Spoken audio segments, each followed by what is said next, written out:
Thank you, everybody, for coming to the Aaron Torres Podcast YouTube page. If you could do me a quick favor, see that little subscribe button at the bottom of your screen? Go ahead, click that subscribe button.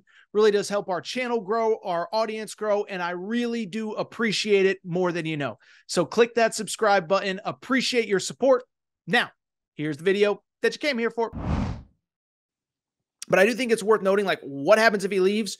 Who would get the job? And then, as importantly, what the heck would happen to all those players? Obviously, I think there will be some interesting external candidates, but I also think it's worth noting it's really hard to get a good guy to leave a good job this time of year. And this is the part where I'm going to totally take off my UConn hat. I think it'd be darn near impossible to get a sitting head coach at a real school. Now, you know, you want to go get a low major, of course. Somebody's going to want the opportunity to coach at UConn, make millions, all that. But to get a good head coach that's going to rally the fan base, like, I'm sorry, it's hard to get one of those guys. I go back to this time last year. If you remember, Bob Huggins had his unfortunate incident at West Virginia at this time last year. And I remember there was all these reports, oh, they're going to do a national search.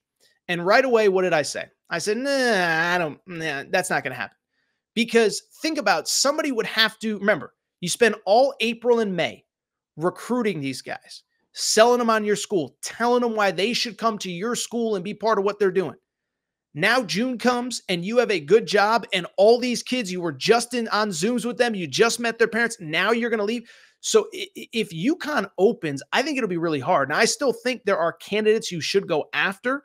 The one name that I heard, which I thought was really interesting, was Bruce Pearl. Bruce Pearl is from the Boston area originally. He's from Massachusetts. As he famously said on this podcast once, he said he was the Boston College mascot back in the day.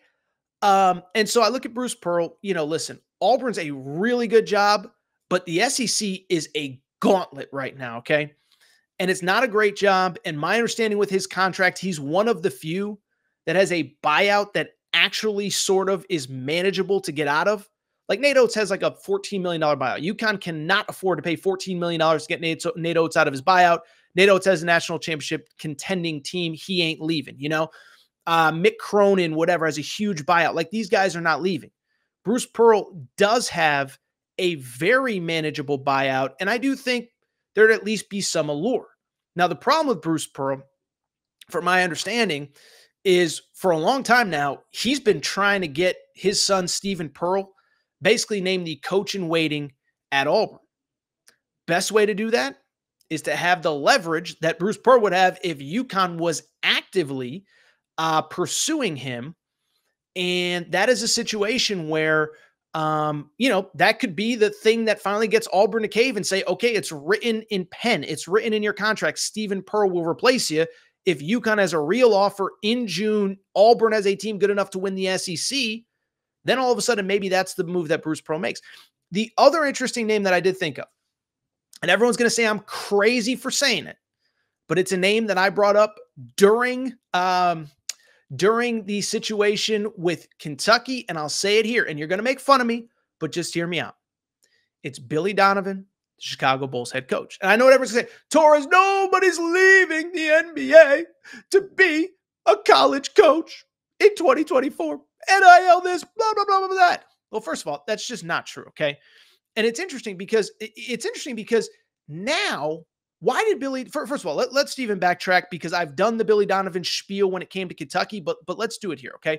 So when the Kentucky job opened, there was a moment in time where people in basketball really thought Billy Donovan is actually willing to listen to Kentucky if Kentucky is willing to wait. Now, we're going to have a lot of Kentucky fans listening to this, and we talked about it at the time, is that with Billy Donovan, if you remember, there was like a week where he, like, basically, like, the Kentucky job opens on a Sunday. They miss on Scott Drew and, ironically, Dan Hurley on like Wednesday, Thursday-ish. And the play-in was on like Tuesday. And so Kentucky moved fast on Mark Pope. I didn't hate it at the time, but there was a lot of talk of, if you just wait until Tuesday, Billy Donovan will probably take your call. Now, the counter to that would be, well, Billy Donovan, assistant coach at Kentucky, had been linked to Kentucky for years, had a relationship with Mitch Barnhart. Okay. The counter is as follows. It's two things that I said when the Kentucky job opened. The first one is he's going to get fired by the Chicago Bulls next year, okay? Because Billy Donovan, he's going into year 5. Here is what Billy Donovan has done as an NBA head coach over the last couple years as a Chicago Bulls head coach, okay? Over the last couple years as a Chicago Bulls head coach, 31-41, missed the playoffs. 46-36, lost in the first round. 40-42, missed the playoffs. 39-43, technically made the play-in this year, but ended up missing the playoffs. So Billy Donovan is going into year 5 next year with 0 playoff wins in terms of a series, 1 playoff win overall, and he ain't going to have a roster that's in position to make the playoffs and have success next year. And so he knows his time is coming. He's too loyal to leave in the middle of the season, but it's the offseason. And so if I'm Dave Benedict, what I do is I go to Billy Donovan and I say point blank, here's the deal. Listen, you can sit here and wait to be fired and whatever, this and that. But what you can also do is rather than sit here and wait to be fired in a year, come back to college where you'll be a god, where you'll be revered. And here's the other thing that I keep going back to with Billy Donovan. Why did Billy Donovan get out of college basketball in the first place? It's because point blank, like he didn't like to recruit and he didn't like dealing with handlers and parents and this and that and whatever. And it's still not going to be easy in 2024, but it's actually a little bit easier now than it was when he left. When he left, it was, you got to be recruiting, 20, Billy Donovan at Florida was probably recruiting 25 to 30 kids per class, especially the junior and sophomore classes, and so, you got to be texting kids at night and, oh my goodness, tell me about your high school game and you had your prom. And it's like, you don't really do that anymore. Most of your roster building is done in April and May, and most of it is done with your collective. You tell your collective who you want, you tell the money, and the collective either has it or it doesn't. It was interesting. I was listening to an interview with BYU head coach Kevin Young on my flight back home from Cabo. And in it, he said, people say, oh, college is so chaotic. He said, no, it's like, to me, I had never been in college, so I have nothing to compare it to, but it's like the NBA. You pursue certain guys, there's certain advantages, certain disadvantages, you sell style of play, but there's a monetary factor that comes into it. And so I just think Billy Donovan would be more receptive to that idea if, in fact, he were to decide to return to college basketball, especially, again, because he's going to get fired by the Bulls in a year from now.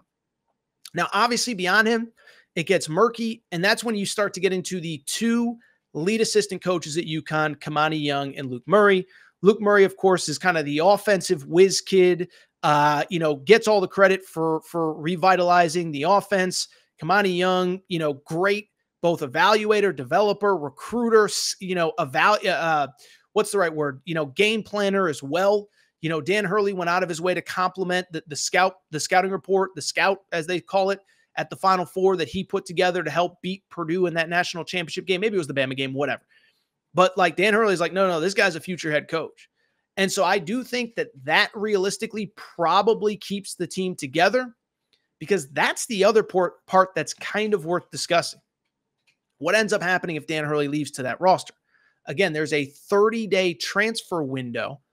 And all those guys can leave. Now, admittedly,